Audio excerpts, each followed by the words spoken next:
오늘 함께 나눌 말씀은 요한일서 2장 18절부터 28절까지의 말씀입니다. 제가 말씀을 봉독하겠습니다. 요한일서 2장 18절부터 28절까지 말씀입니다. 어린이 여러분, 지금은 마지막 때입니다. 여러분이 그리스도의 적대자가 올 것이라는 말을 들은 것과 같이 지금 그리스도의 적대자가 많이 생겼습니다. 그래서 우리는 지금이 마지막 때임을 압니다. 그들이 우리에게서 갔지만 그들은 우리에게 속한 자들이 아니었습니다. 그들이 우리에게서 속한 자들이 아니었더라면 그들은 우리와 함께 그대로 남아있었을 것입니다. 그러나 결국에는 그들은 모두 우리에게 속한 자들이 아니라는 사실이 드러나게 되었습니다. 20절입니다. 여러분은 거룩하신 분에게서 기름 부으심을 받아 모든 것을 알고 있습니다. 여러분이 진리를 알지 못한다고 해서 여러분에게 내가 이렇게 써보내는 것이 아닙니다. 오히려 여러분이 진리를 알고 있기 때문에, 그리고 또한 여러분이 거짓은 모두 진리에서 나오지 않는다는 것을 알고 있기 때문에 이렇게 써보내는 것입니다. 누가 거짓말쟁이입니까? 예수가 그리스도이심을 부인하는 사람이 아니고 누구겠습니까? 아버지와 아들을 부인하는 사람이 곧 그리스도의 적대자입니다. 누구든지 아들을 부인하는 사람은 아버지를 모시고 있지 않는 사람이요, 아들을 시인하는 사람은 아버지를 또한 모시고 있는 사람입니다. 여러분이 처음부터 들은 것을 여러분 속에 간직하십시오. 여러분이 처음부터 들은 그것이 여러분 속에 있으면 여러분도 아들과 아버지 안에 있게 될 것입니다. 이것은 그가 친히 우리에게 주신 약속인데 곧 영원한 생명입니다. 나는 여러분을 미혹하는 자들에게 관해서 이렇게 썼습니다. 여러분으로 말하자면 그가 기름 부어 주신 것이 여러분 속에 머물러 있으니 여러분은 아무에게서도 가르치실 필요가 없습니다. 그가 기름 부어 주신 것이 여러분에게 모든 것을 가르쳐 줍니다. 그리고 그 가르침은 참이요 거짓이 아닙니다. 여러분은 그 가르침대로 언제나 그리스도 안에 머물러 있으십시오. 그러므로 자녀된 이 여러분, 그리스도 안에 머물러 있으십시오. 그렇게 해야 그가 나타나실 때 우리가 담대함을 가지게 될 것이며 그가 오실 때 그 앞에서 부끄러움을 당하지 않을 것입니다. 여러분이 하나님께서 의로우신 분임을 알면 의를 행하는 사람은 누구나 다 하나님에게서 났음을 알 것입니다. 아멘. 여러분, 이단은 큰 문제입니다. 왜냐하면 사람의 인생을 완전히 망가뜨리기 때문에 그렇습니다. 제가 대학 시절에 제 선배가 있었는데 여자 선배님이었습니다. 그 선배 누님이 JMS라고 여러분 들어보셨습니까? 우리 정명석을 교주로 따르는 그런 이단 집단에 빠졌던 적이 있었습니다. 당시에 우리 그 선배님은 제 소그룹 리더였는데 어느 날 갑자기 리더였는데 갑자기 교회에서 사라진 겁니다. 연락도 주고 저는 팀원이었는데 그 누님에게 연락을 하려고 몇 차례 시도했지만 연락을 달 길이 없었습니다. 그러다가 수개월 후에 제 학교 선배를 알게 됐는데 알고 보니 이 정명석 그룹에 속해 이단에 빠져 있었다는 소식을 알게 된 겁니다. 제 선배도 제가 만난 학교 선배도 역시 이단 그룹이었고 얘기를 하다가 보니까 저희 선배가 그곳에 있었던 것입니다. 저는 저희 그 선배는요 수년간 이 이단 집단에 있으면서 자기 모든 것을 다 바쳤어요. 자기 돈도 바치고 시간도 바치고 정말 모든 열정을 다 바쳤을 뿐만 아니라 심지어는 자기의 성적인 순결까지 바치게 된 그런 안타까운 가운데 있었습니다. 너무나 감사하게도. 그래서 제가 그 이후에 몇 차례 만나면서 참 대화를 했지만 참 다시 돌이키기 어려울 정도로 우리는 대화가 되지 않았습니다. 그러던 몇 년 후에 제가 듣게 된 소식은 우리 그 자매님이 이단에서 이제 나오게 되었고, 그렇지만 이제 더 이상 믿음 생활을 하고 있지 않고 더 이상 믿음 생활을 시작할 수 없는 그런 안타까운 가운데 있었던 그 기억이 제가 아직도 생생합니다. 여러분, 우리 주변에는 어떤 분들은 참 여러분 대화하시다 보면 우리 가족들 가운데 이단에 빠져 있는 분들도 계십니다. 그것 때문에 아주 너무나 큰 고통 가운데 있는 분들도 계시고요. 우리 주변의 친구들이나 이웃들, 내가 예전에 알았던 사람들이 이단 가운데 빠졌던 것을 우리가 보게 됩니다. 여러분, 많은 그리스도인들은 우리에게 신앙생활하면서 중요한 것이 열심이라고 얘기합니다. 하나님 향해서 열심을 내라. 그 열심을 내는 것이 굉장히 좋다고 우리에게 얘기하지만 여러분, 더 중요한 것이 있습니다. 그것은 바로 진리를 향한 열심, 진리를 향한 열정입니다.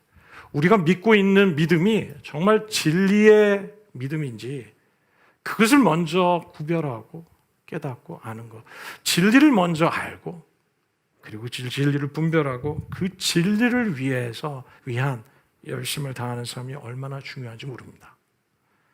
여러분, 오늘날 참 우리 주변에 대표적인 우리 신천지라는 이단 집단의 소식들을 우리가 지난 코로나 사태를 통해서 더 명백하게 듣지 않았습니까? 수많은 젊은이들이 이 신천지 이단에 빠져서 여러분 자기의 모든 인생을 다 바치고 있는 모습을 보면 여러분 참 그것을 보면 참 우리가 참 어떻게 보면 우리 그리스도인들보다 우리 예수 믿는 우리보다 기독교인들보다 더 헌신적이고 더 놀라운 헌신과 더 놀라운 열정으로 살아가고 있는 모습을 좀 보게 됩니다. 우리는 그런 모습을 보면서 여러분 우리가 비진리일지라도 잘못된 진리일지라도 여러분 우리의 생명을 바칠 수 있다는 사실을 생각하면 여러분 우리에게 정말로 섬찟하지 않을 수 없습니다. 그러기에 우리에게 어떤 면에서는 우리 기독교인들이 정말 그들의 헌신적인 모습을 보면서 우리가 좀 어떤 면에서는 도전받아야 합니다. 너무나 헌신적이지 않은 우리의 모습들을 보면 정말 하나님께 드리는 헌신의 그 한계를 두고 살아가는 우리들을 보면 참 저 자신을 보더라도 참 내가 주님 앞에 정말 헌신하지 못하고 있는 삶을 발견할 때가 있지 않습니까? 그렇지만 우리에게 정말 중요한 것은 진리를 향한 열정이요, 진리를 향한 헌신이라는 것입니다. 여러분 기독교의 핵심은 진리입니다. 참으로 진리가 중요하고 그 진리를 바르게 이해하고 믿는 자가 믿는 것이 가장 중요하다는 것입니다. 우리는 이 요한일서 시리즈 말씀을 시작하면서 우리는 사귐의 중요성에 대해서 나누었습니다. 요한일서 전체는 사귐이 얼마나 하나님 안에서 중요한지를 말하고 있습니다.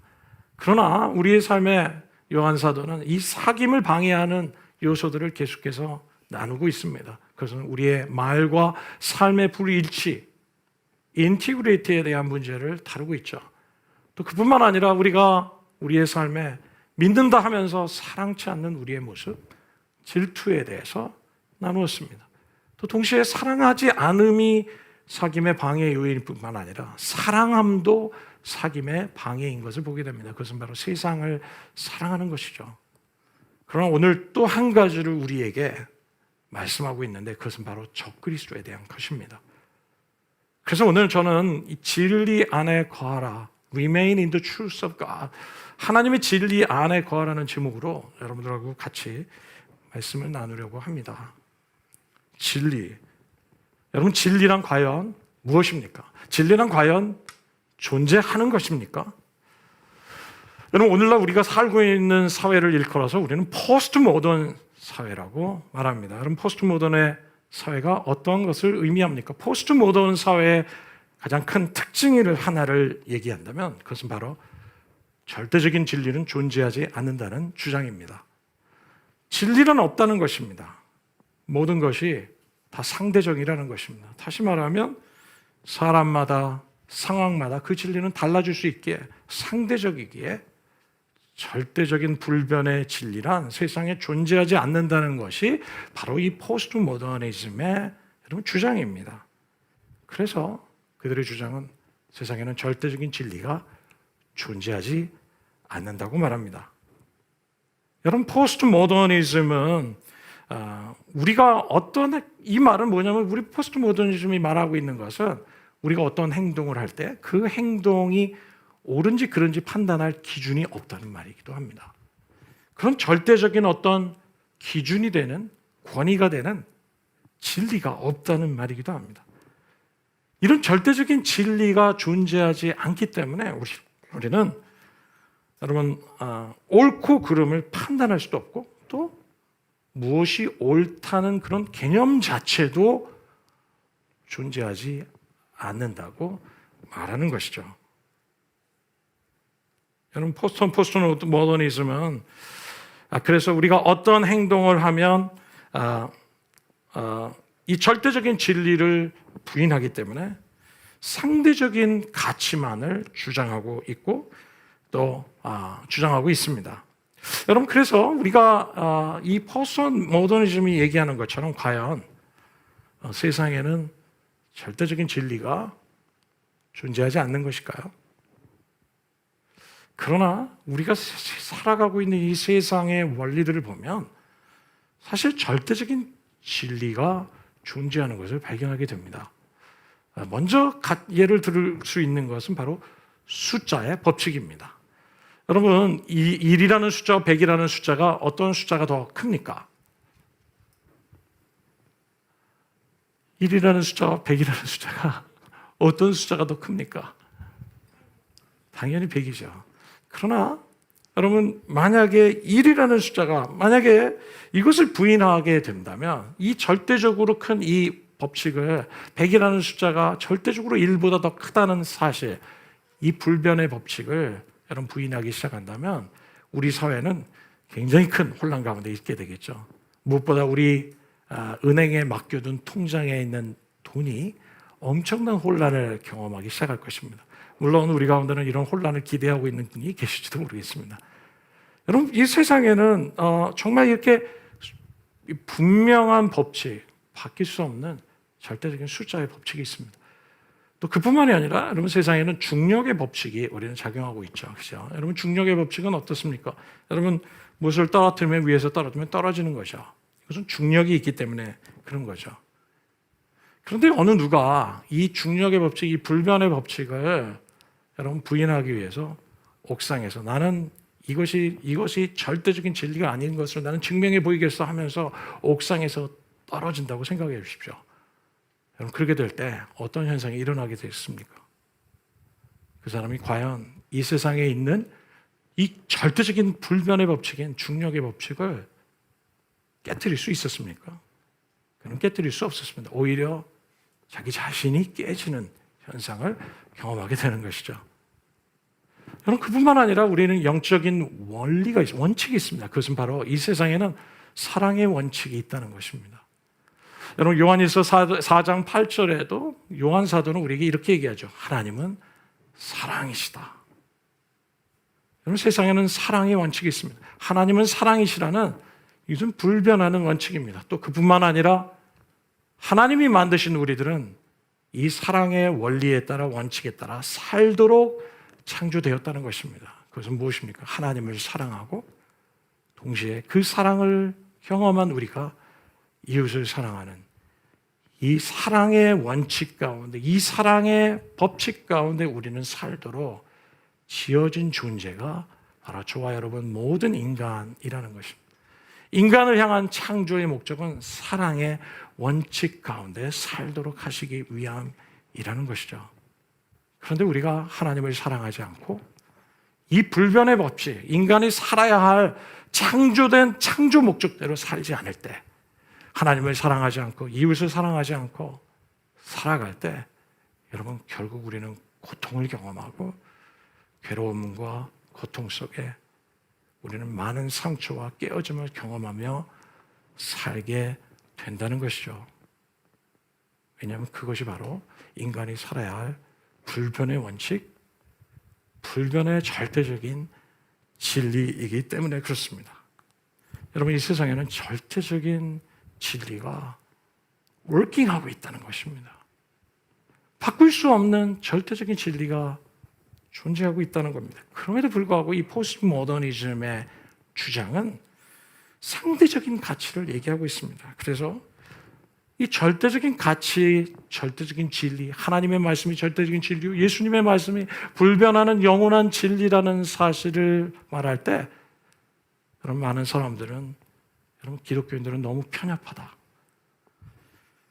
너무 관용이 부족하다라는 말을 하면서 여러분 비난하기도 합니다. 여러분, 그 사람들은 여러분, 진리는 존재하지 않고 진리는 한 사람의 개인의 선호와 성향에 따라 바뀌어진다고 보는 것입니다. 너한테는, 그래서 여러분, 이 포스트 모더니즘의 상대적인 주장들이 여러분 우리 사회에 점점 목소리가 커져가고 있습니다.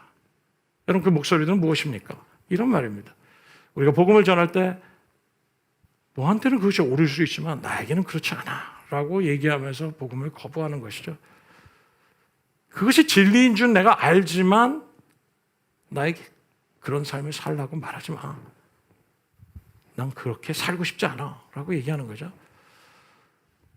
I know it, but I don't feel like it to do it. 여러분, 이 말이 무엇인가요? 나 그래서 사실인 건 알지만, 그럼 나 그거 하고 싶지 않아. 라고 말하는 여러분 메시지들이 여러분 이 포스트 모더니즘에서 나타나는 그런 표현들입니다. 여러분 어쩌면 우리 그리스도인들의 삶 안에도 여러분 이러한 삶의 생각들과 사조들이 우리 생각 속에 영향을 받을 수 있습니다. 저는 신앙생활을 하면서 교회 공동체 목회를 하면서 너무나 많은 사람들이 이런 영향력 가운데 있으면서 우리가 믿음의 생활을 살고 있는 것을 보게 됩니다. 그러나 주님께서는 우리에게 분명하게 말씀하시지 않습니까? 세상의 사조, 세상의 가치관에 영향받지 않아야 될 것에 대해서 말씀하시지 않습니까? 그래서 로마서 12장 1, 2절의 말씀은 우리에게 말씀하시기에 너희는 마음을 새롭게 함으로 변화를 받아야 된다. 그리고 하나님의 기뻐하시고 온전하시고 선하신 뜻이 무엇인지를 분별하라고 사도 바울은 우리에게 말씀하고 있기 때문에 그렇습니다. 이 세상의 사조가 마치 우리 세대를 반영하는 것처럼, 우리 이 시대를 반영하는 것처럼 90년대생, 2000년대생들이 마치 이러한 사조들을 당연한 것처럼, 진리인 것처럼 주장하기 시작한다면 성경은 우리에게 그렇게 말씀하고 계시지 않습니다. 그래서 오히려 이 세상의 사조요, 우리가 변화되어야 될 사조요, 우리의 가치관이 다시 한번 새롭게 돼야 할 중요한 사실인 것을 우리에게 말씀하십니다. 여러분, 그래서 이 상대주의적인 주장, 이 포스트모더니즘의 주장들은요, 사실 그 자체가 모순인 것을 발견하게 됩니다. 그 자체가 모순입니다. 왜냐하면 여러분, 이 상대주의적인 포스트모더니스트들은 상대적인 가치를 중요하게 생각하면서 여러분 그것을 스스로 옳다고 믿으면서 여러분 주장하는 것이죠. 여러분 이들이 주장하는 이 상대적인 가치가 어느새 그들의 절대적인 기준이 되었고 절대적인 가치가 되어버린 것이에요. 다시 얘기하면 이 상대적인 가치에 절대적인 확신을 가지고 있는 여러분 그 자체가 여러분 이들이 말하고 있는 논리에 모순이 되고 있다는 것입니다. 이것이 바로 그들의 논리적인 오류라는 사실을 우리가 분명히 깨달아야 합니다. 모든 사람들이 여러분 자기 자신이 느끼는 대로, 자기 생각대로, 자기가 느끼는 대로, 자기 생각대로, 자기가 옳다는 대로 행동한다면 여러분 이 사회는 정말 극도로 혼란에 빠지지 않겠습니까? 여러분 교통 신호등 앞에서 여러분 빨간불인데 여러분 우리가 여러분 횡단보도에서 건너기 시작한다면 여러분 어떤 일이 일어나겠습니까? 차들이 그 신호를 무시하고 자기의 원하는 대로 움직이기 시작할 때 이 사회가 어떻게 되겠습니까? 여러분 우리가 그렇게 살기 시작할 때 여러분 사회는 너무나 극도로 혼란이 있고 도덕죄와 살인과 간음, 정말 말도 못하는 혼란 가운데 빠질 수밖에 없지 않겠습니까? 여러분 그래서 이 상대주의적인 주장, 포스트 모더니즘의 주장의 배후에는 무엇이 존재하고 있냐면 내가 원하는 대로 살고자 하는 인간의 죄된 본성이 존재하고 있다는 것입니다. 내가 원하는 대로, 내 느끼는 대로, 내가 제일 중요해. 너 원하는 대로 사는 거야. 네가 살아야 할 기준은 네가 생각하고 네가 판단하고 네가 생각하고 네가 원하는 대로 하는 거야. 여러분 이러한 메시지를 우리에게 심어주기 시작하는 것이죠. 여러분 이것은 근본적인 인간의 죄의 본질적인 죄가 무엇인지 생각할 때 이것이 바로 죄의 본질 아니겠습니까? 성경은 우리에게 인간의 죄의 시작은 바로 절대적인 진리의 기준이신 하나님의 말씀을 저버리고 내가 원하는 대로 내 뜻대로 내가 내 인생의 주인이 돼서 살아가는 그 자체가 바로 인간의 죄의 본질이요 시작이라고 성경은 지적하고 있는 것이죠. 그런 면을 생각할 때 여러분 이러한 메시지는 수많은 사람들이 참된 진리이신 예수 그리스도를 보지 못하도록 하는 여러분 거짓 메시지요. 여러분, 사단이 그 배후에서 역사하고 사람들로 하여금 혼돈하게 만들고, 정말 참으로 인간이 의지하고 살아야 할, 인간이 참으로 따라야 할 진리의 말씀 되신 하나님을, 하나님의 말씀을, 예수 그리스도의 말씀, 진리신 예수 그리스도를 온전히 따르지 못하고 그 말씀에 순종하지 못하도록 하는 이 세대 역사는 우리를 혼미케 하는 여러분 사조요 가치관임을 우리는 분별하고 깨달아야 하는 것이에요. 이것이 마지막 세대, 지금 우리가 살고 있는 세대에 얼마나 많은 젊은이들을 생각을 사로잡고 있는지 모릅니다. 그래서 주님이 원하시는 삶을 살아가지 못하도록 하는, 내가 더 중요하다고 메시지를 내는, 내 인생의 주인은 나라고 하는 메시지를 충동질하는, 그리스도를 섬기지 못하게 하는 정말 비진리의 메시지인 것이죠. 진리는 존재합니까? 네, 진리는 존재합니다. 이 세상에는 불변하시는 절대적인 진리가 존재합니다. 그것은 바로 하나님의 말씀이십니다. 오늘 본문 말씀 요한일서 2장 18절의 말씀을 읽어볼까요? 우리 한 목소리로 같이 읽겠습니다. 시작. 어린이 여러분, 이것이 마지막 때라. 여러분이 그리스도의 적대자가 올 것이라는 말을 들은 것과 같이 지금 그리스도의 적대자가,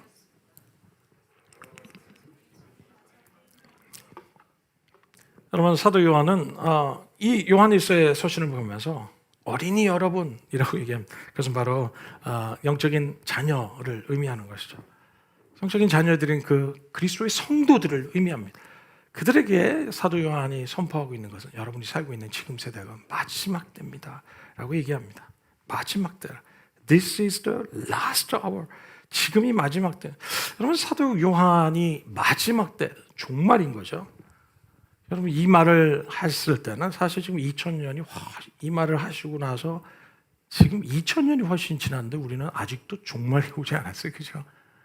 그럼 우리는 생각하기를, 아니, 그때 2000년 전에 종말이라 그랬는데 아직까지 종말이 안 왔으면 진짜 이 종말이 무슨 종말인가 이런 생각을 하지 않습니까? 너무 종말이 오래 지속되는 것 같지 않습니까?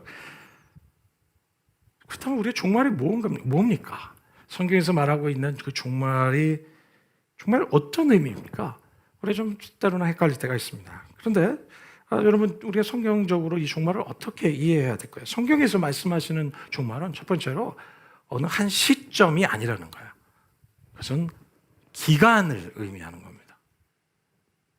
그것은 바로 어느 기간이냐면 바로 성경에서 말씀하시는 기간은 예수님이 오셔서 십자가에 죽으시고 부활하시고 승천하신 바로 그때부터 이미 하나님의 종말이 시작됐다는 겁니다. 하나님의 심판자이신 예수 그리스도께서 오셔서 이미 세상의 심판, 세상의 마지막 때가 시작됐다는, 바로 그때부터 이 종말은, 마지막 때는 시작이 되었다는 것입니다.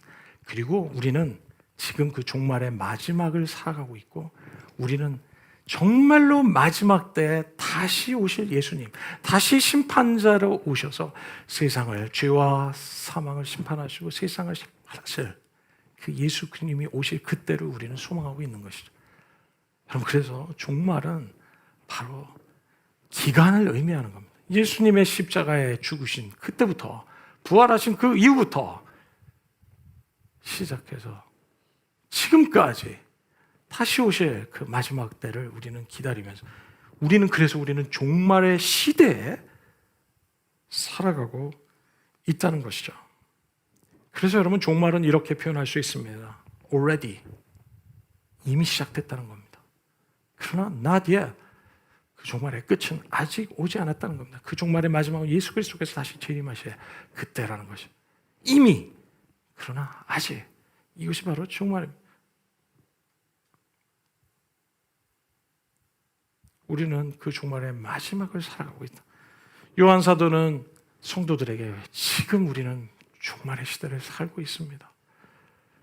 우리는 마지막 시대를 살고 있습니다라고 말하는 것이죠. 2장 18절의 말씀을 다시 한번 좀 보실까요? 어린이 여러분, 지금은 마지막 때입니다.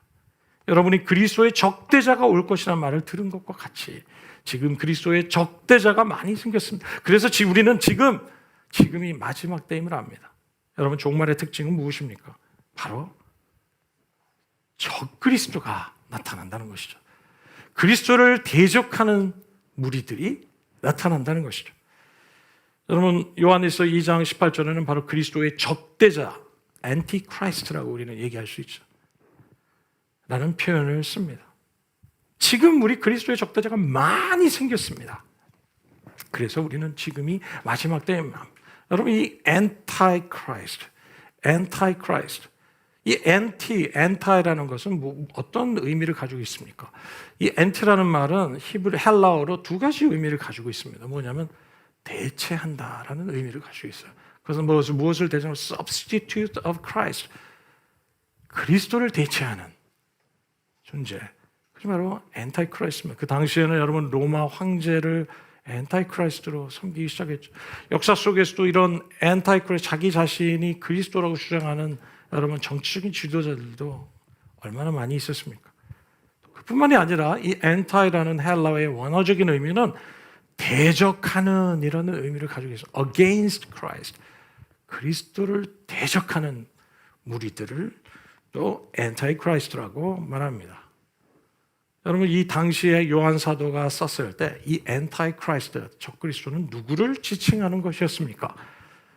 이미 우리가 서론에서 요한에서 말씀을 몇 주 전에 나누는 가운데 우리가 나누었듯이 이 당시에 이 적그리스도는 바로 그 당시에 있었던 영지주의자들이었던 것을 우리가 알게 됩니다. 여러분, 이 영지주의자들은 Gnosticism이라고 얘기하는데요. 이 G가 발음이 안 돼요. 이 Gnost라는 말은 knowledge, 지식이라는 의미입니다. 이미 말씀드릴 것지만 이들은 지식이 너무 중요하다는 거예요. 구원받기 위해서는 믿음으로 구원받는 것이 아니라 영적인 지식을 깨달을 때 구원을 얻겠다는 것이. 영적인 지식을 깨달을 때 그 육신에서 벗어나서 참된 구원과 자유로움을 경험할 것이라고 주장하는 이들이 바로 이 영지주의자들이었습니다. 이들은 육체는 굉장히 천하게 봤어요. 육체는 굉장히 악하다고 봤어요. 그렇지만 영은 아주 선하다고 본 것이죠. 이건 굉장히 이원론적인 사상입니다. 그래서 이들은 육체는 악하고 영은 선하기 때문에 이 영지주의자들이 주장하는 것은 바로 우리의 육체적인 삶의 모습은 중요하지 않다고 보는 거예요. 우리가 그리스도인으로 예수를 믿어도 우리의 육신적인 이 삶으로 그리스도인답게 살아가는 삶은 중요하지 않다고 주장한 것이 이들의 주장이었습니다. 영적으로만 구원받으면 돼. 영만 구원받으면 돼. 그 영은 바로 영적인 지식을 깨달을 때 얻게 될 것이야. 믿음으로 예수 그리스도를 통해서 얻는 구원이 아니라. 이것이 바로 영지주의자들의 주장이었습니다. 그렇기 때문에 이들이 주장한 아주 핵심적인 비진리는 무엇이었냐면 당시에 예수님은 육체를 입고 이 땅에 오시지 않았다는 주장입니다. 예수님은 영으로 오신 것이지 육신을 얻고 오신 하나님의 아들이 아니라는 사실을 이들은 강조하기 시작했습니다. 여러분, 이 말은 무엇입니까? 예수님이 육체를 입고 오신 이유는 무엇입니까? 우리의 죄를 짊어지시고 우리 죄를 대신해서 십자가에 못 박혀 죽으시기 위해서는 육체를 입고 오신다는 것이 얼마나 중요합니까? 그렇기 때문에 예수님의 성육신, 육신을 입고 오신 예수님을 부인한다는 것은 우리를 구원하시기 위해서 우리 죄를 짊어지시고 죽으신 예수 그리스도의 십자가의 은혜, 십자가의 사역을 부인하는 것이고 예수의 십자가의 사역을 통해서 우리가 얻게 될 구원을 부인하는 논리가 그들의 논리인 것입니다. 여러분, 그런데요, 이 당시 2000여 년 전에 있었던 이 영주주의자들이 오늘날 이 현대의 사회도 존재할까요? 안 할까요? 존재하겠습니까? 안 하겠습니까? 여러분, 지난 세기 가운데 있었던 그 그룹 가운데 하나가 Jesus 세미나라는 그룹이 있습니다. 예수 세미나라고 하는 명칭의 그룹인데요. 이들이 주장하는 것은 예수가 하나님의 아들로 육신을 입고 오신 것을 부인하는 주장이 그들의 주장입니다. 그래서 그들의 주장은 바로 예수님의 동정녀 탄생을 부인하기 시작했고요. 예수님의 기적뿐만 아니라 또 그의 죽음도 부인했고, 죽음을 부인했기 때문에 결국 예수님의 부활도 부인한 것이 이 예수 세미나, 지저스 세미나의 그룹들의 여러분 신학이었습니다. 그런데 이들의 대표적인 케이스가 바로 우리가 너무나 잘 알고 있는 여러분 다빈치 코드라는 소설입니다. 여러분 혹시 들어보셨습니까? 다빈치 코드? 아마 2003년도로 제가 기억하는데요. 댄 브라운이라는 사람이 바로 이 다빈치 소설, 이 미스터리 추리 소설입니다. 그때 이제 이것이 또 영화로 우리가 좀 상영되지 않았습니까? 톰 행스가 우리 주연하면서 전 세계 이 베스트셀러 1위가 되면서 여러분 당시에 수많은 사람들이 영향을 미쳤어요. 여러분 이 책, 이 소설, 추리 소설이 주장하는 바는 뭐냐면 이겁니다. 예수님이 막달라 마리아와 여러분 결혼했다는 거예요. 그리고 그 막달라 마리아와의 그 연애설이 바로 이 다빈치 코드. 그리고 그들의 연애 가운데 여러분 애가 생겼다는 겁니다. 그래서 이 예수님께서 십자가에 달리실 때 이미 막달라 마리아는 임신 중이었다는 것이죠. 그리고 여러분 우리 그 예수님의 12 제자들과 함께 최후의 만찬이라는 여러분 레오나르도 다빈치가 그림 혹시 생각나십니까? 거기에 보면 그 예수님 옆에 있는 사람이 있는데요. 예수님께 가까이 나가고 있는 사람인데 그 사람은 우리는 사도 요한으로 우리는 해석하고 있죠. 그런데 이들의 이 다빈치 코드에서는 뭐라고 하냐면 그건 요한이 아니다. 자세히 봐라. 여자 같지 않냐? 그래서 이거는 막달라 마리아를 의미하는 것이다라고 얘기하면서 얘기하기 시작했습니다. 여러분 이들의 주장은요.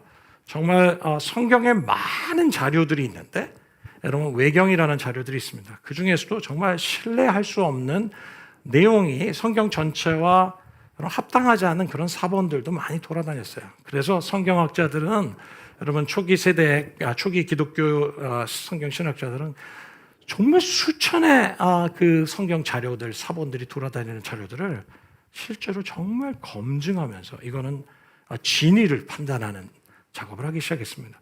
그런데 그래서 우리 그 진위에 합격해서 뽑혀진 성경이 바로 66권의 오늘날 우리에게 모여진 바로 신구약 성경을 의미하는 것이죠.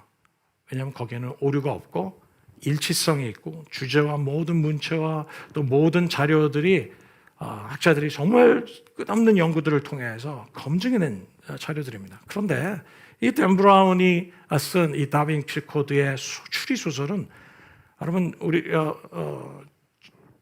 우리가 정경에서 제해버린 말도 안 되는 그런 스토리를 돌아다니는 그 스토리 사본을 바탕으로 근거 없는 확장된 추리를 하는 것이 바로 이 소설입니다. 그런데 여러분 이 소설로 인해서 얼마나 많은 사람들이 예수님에서 떠났는지 모릅니다.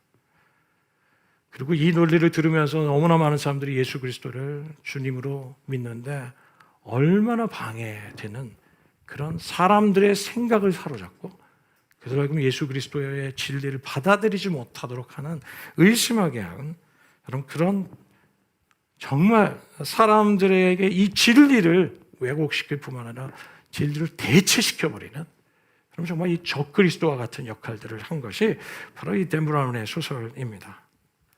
여러분 정말 우리는 이런 실질적으로 당시 우리는 요한 사도가 당시에 썼던 그 상황과 다르지 않게 오늘날도 이러한 비진리가 우리의 삶에 영향을 미치고 있고 비진리적인 여러분 사조들이 우리 삶에 영향을 미치고 있는 것을 깨달을 때 우리는 지금 진리의 영적인 전투 가운데 있다는 것입니다. 사도 요한은 오늘 우리에게 얘기하십니다. 그 진리 때문에 우리는 예수 그리스도의 사귐에 방해가 되고 있다는 겁니다. 그래서 너희는 진리 안에 거해야 된다고 얘기합니다. 진리가 중요하다. 그 진리 안에 너희는 반드시 거해야 한다. 그래야 영원한 생명신 예수 그리스도 안에 거할 수 있게 될 것이다 라고 강조하며 쓰고 있는 것이죠. 이 요한 사도는 계속되는 여러분 마지막 부분에 어떻게 우리가 이 어떻게 반응할 것인가? 이 적그리스도에 우리가 살아가고 있는 이 시대에 살아가고 있는 이 적그리스도에 대해서 무엇하고 말씀하고 계시는지 우리에게 너무나 자세하게 다루고 있는데요. 다루고 있습니다.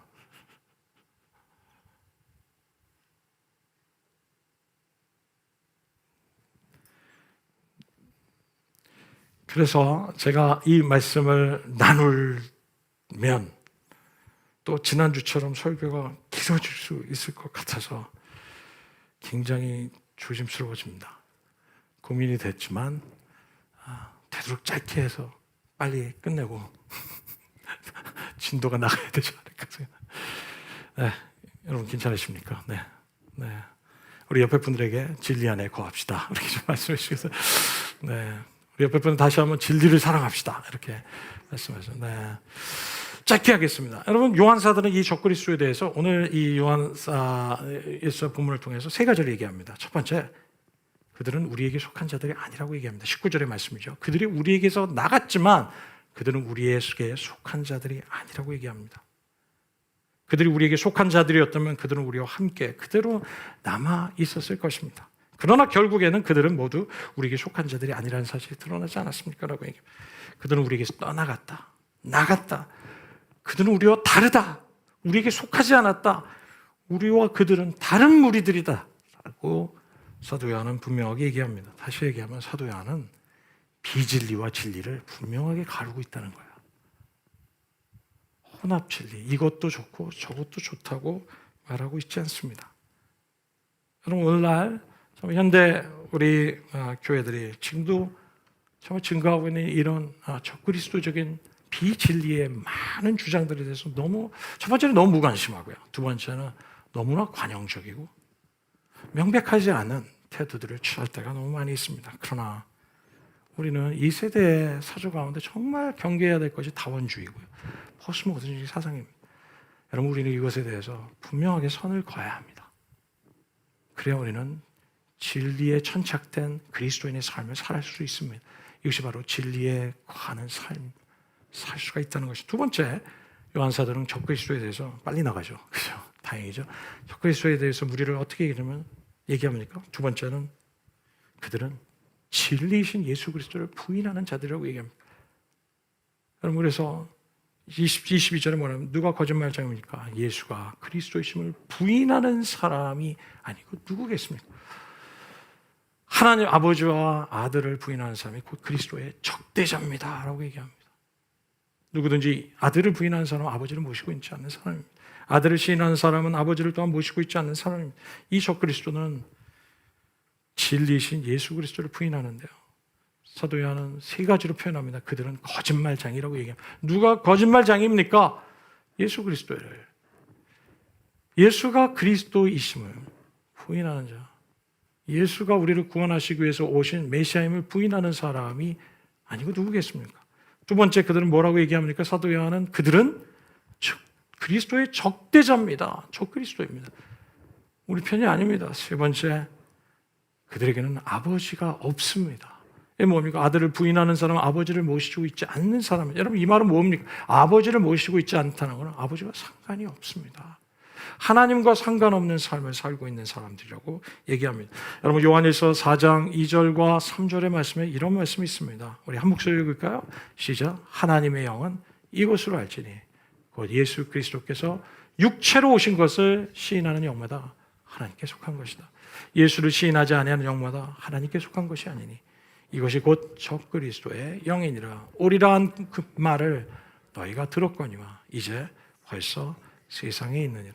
여러분, 우리가 삼위일체의 교리를 믿는 이유는 바로 예수 그리스도의 육신으로 오신 예수 그리스도를 여러분 부인하지 않는 것이 얼마나 중요한지를 우리에게 말씀하고 계십니다. 여러분, 그 그리스도를 시인하지 아니하는 마음보다 하나님께 속하지 않았다. 그들은 적그리스도의 영이다. 그래서 여러분, 성육신의 교리가 여러분 그리스도의 우리 믿음의, 기독교 믿음의 너무나 근간이 되고 중요한 믿음인 것입니다. 여러분 오늘날 참 우리 그리스도인들 가운데 신앙 고백이 분명하지 않은 경우가 너무 많이 있습니다. 여러분 신앙 고백은 어떻습니까? 조지 윗필드라는 여러분 영국의 신학자인데요. 이 조지 윗필드가 어느 한 청년과 한 대화가 기록이 있습니다. 조지 윗필드가 이런 질문을 했습니다. 청년에게 넌 뭘 믿고 있니? 물어봤습니다. What do you believe? 청년이 말하기를 저는 우리 교회가 믿고 있는 걸 믿고 있는데요 라고 답했습니다. I believe my church believes. 얘기했습니다. 그랬더니 조지가 물었습니다. 그럼 너희 교회는 뭘 믿고 있니? 그랬더니 What does your church believe? 그러니까 청년이 뭐라고 했습니까? 제가 믿는 것과 같은 것일걸요. 이렇게 얘기했습니다. The same thing I believe. 조지가 또 물었습니다. 그럼 너와 너희 교회는 뭘 믿고 있니? What do both of you believe?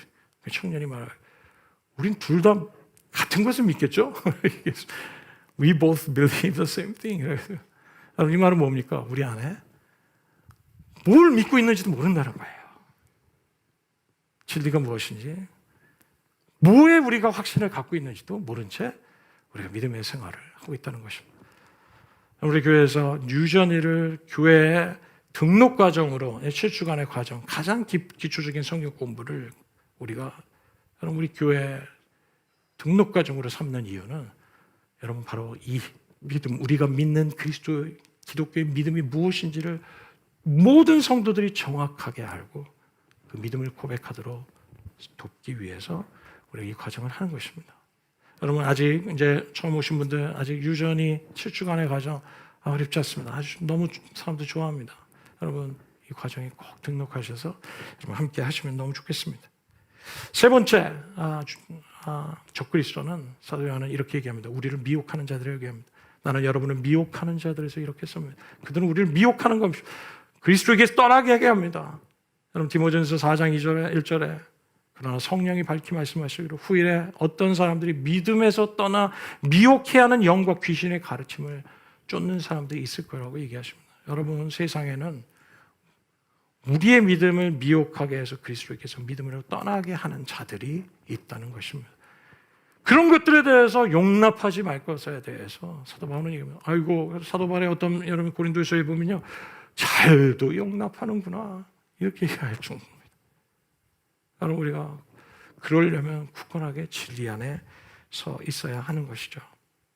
여러분 그렇다면 오늘 우리에게 주시는 사도 요한은 이런 적그리스도가 왕성하고 있는 이 마지막 세대를 살고 있는 우리가 어떻게 살아야 할 것인가 세 가지를 제시하고 있습니다.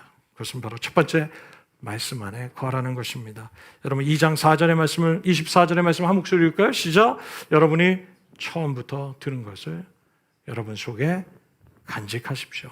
여러분이 처음부터 들은 그것이 여러분 속에 있으면 여러분도 아들과 아버지 안에 있게 될 것입니다. 처음부터 들은 것, 그것은 무엇입니까?